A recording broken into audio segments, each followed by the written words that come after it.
Thorium molten salt reactor లోపల ప్రపంచంలోనే తొలిసారిగా థోరియంను యురేనియం ఇంధనంగా మార్చిన దేశం ఏది? China. Thorium molten salt reactor లోపల ప్రపంచంలోనే తొలిసారిగా థోరియంను యురేనియం ఇంధనంగా మార్చడాన్ని చైనా సాధించింది.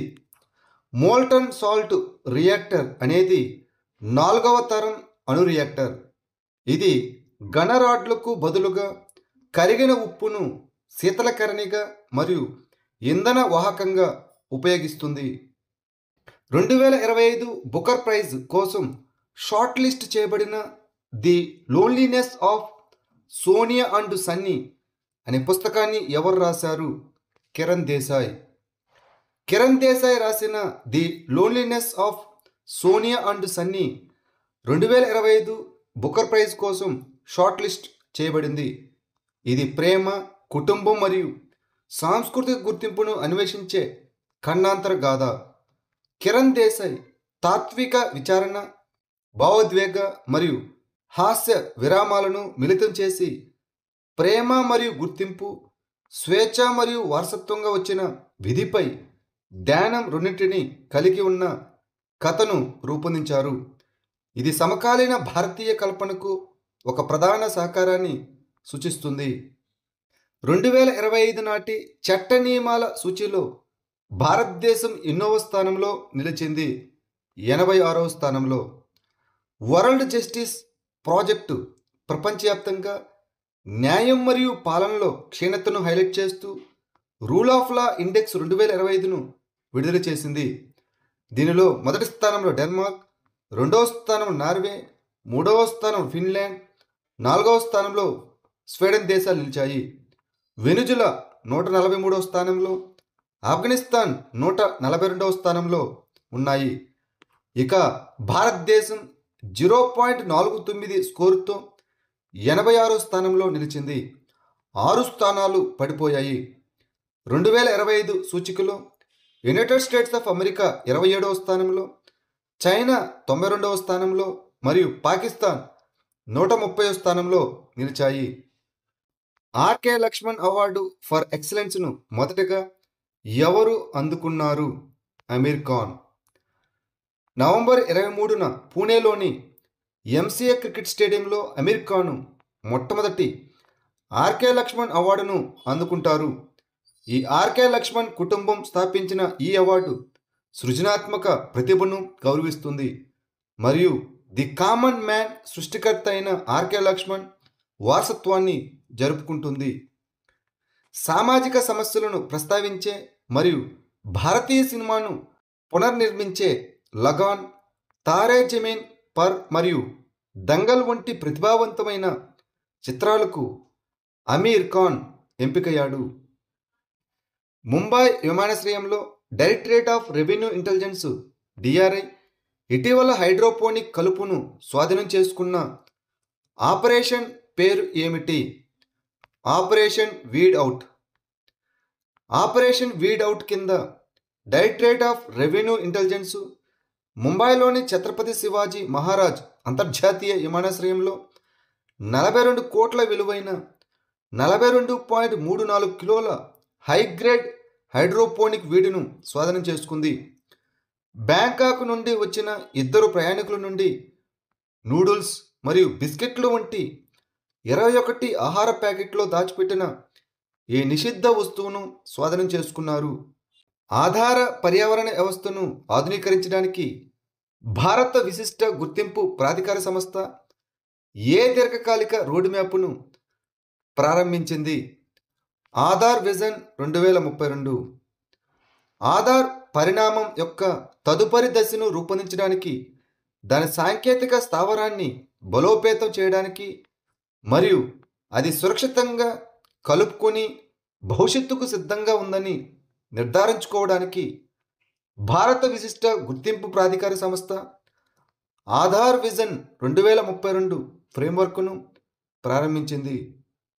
టైఫాయిడ్ కాంజుగేట్ వ్యాక్సిన్ను తన రోగనిరోధక కార్యక్రమంలో ప్రవేశపెట్టిన ప్రపంచంలో 8వ దేశంగా ఏ దేశం నిలిచింది? బంగ్లాదేశ్.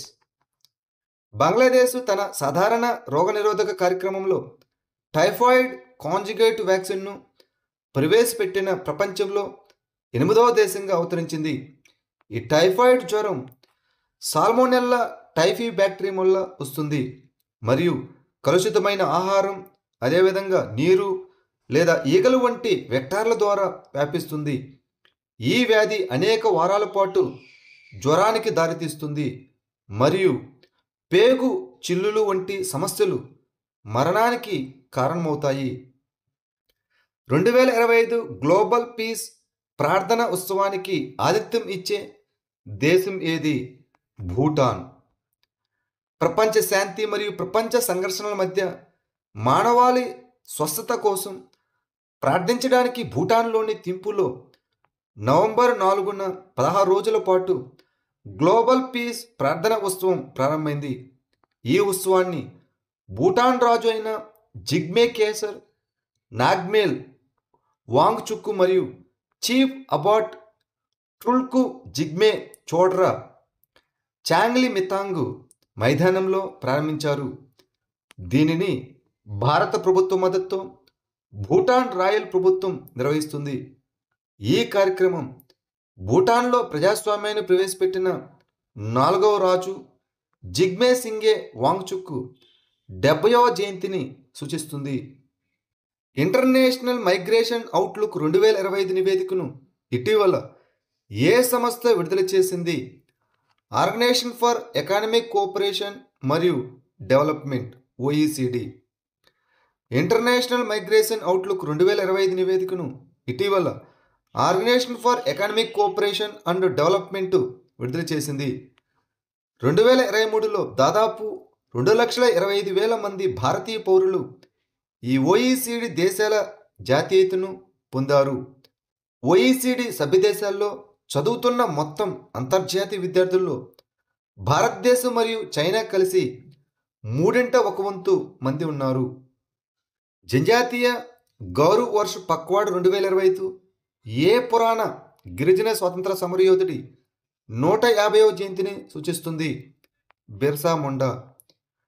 గిరిజన వ్యవహారాల మంత్రిత్వ శాఖ 2025 నవంబర్ 1 నుంచి 15 వరకు జనజాతీయ గౌరవ్ వర్ష్ పక్వాడను ప్రారంభించింది. ఇది జనజాతీయ గౌరవ్ వర్ష్ ముగింపును సూచిస్తుంది మరియు 2025 నవంబర్ 15న ధర్తీ ఆబా భగవాన్ బిర్సా ముండా 150వ జయంతిని జరుపుకుంటుంది. దీని యొక్క థీమ్ వచ్చేసి భగవాన్ బిర్సా ముండా 150 సంవత్సరాలను గౌరవించడం, 11 సంవత్సరాల గిరిజన సాధికారతను జరుపుకోవడం. పంపాడుం షోలా జాతీయ ఉద్యానవనం ఏ రాష్ట్రంలో ఉంది? కేరళ.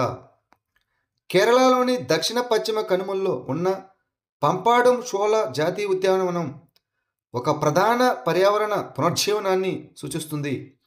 ఈ ఉద్యానవనం ఆస్ట్రేలియన్ వాటిల్ చెట్లను విజయవంతంగా తొలగించి దాని స్థానిక గడ్డి భూములు, ప్రవాహాలు మరియు జాతులను పునరుద్ధరిస్తుంది.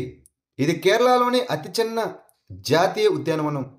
ఈ ఉద్యానవనం హిమాలయాల కంటే పురాతనమైన పశ్చిమ కనుమల్లో దక్షిణాన ఉన్న షోలా గడ్డి భూముల మొజాయికును ఏర్పరుస్తుంది. నాగార్జున సాగర్ శ్రీశైలం టైగర్ రిజర్వ్ ఏ రాష్ట్రంలో ఉంది? ఆంధ్రప్రదేశ్. నాగార్జున సాగర్ శ్రీశైలం టైగర్ రిజర్వ్లో తదుపరి పులుల గణను అటవీ శాఖ ప్రారంభించనుంది.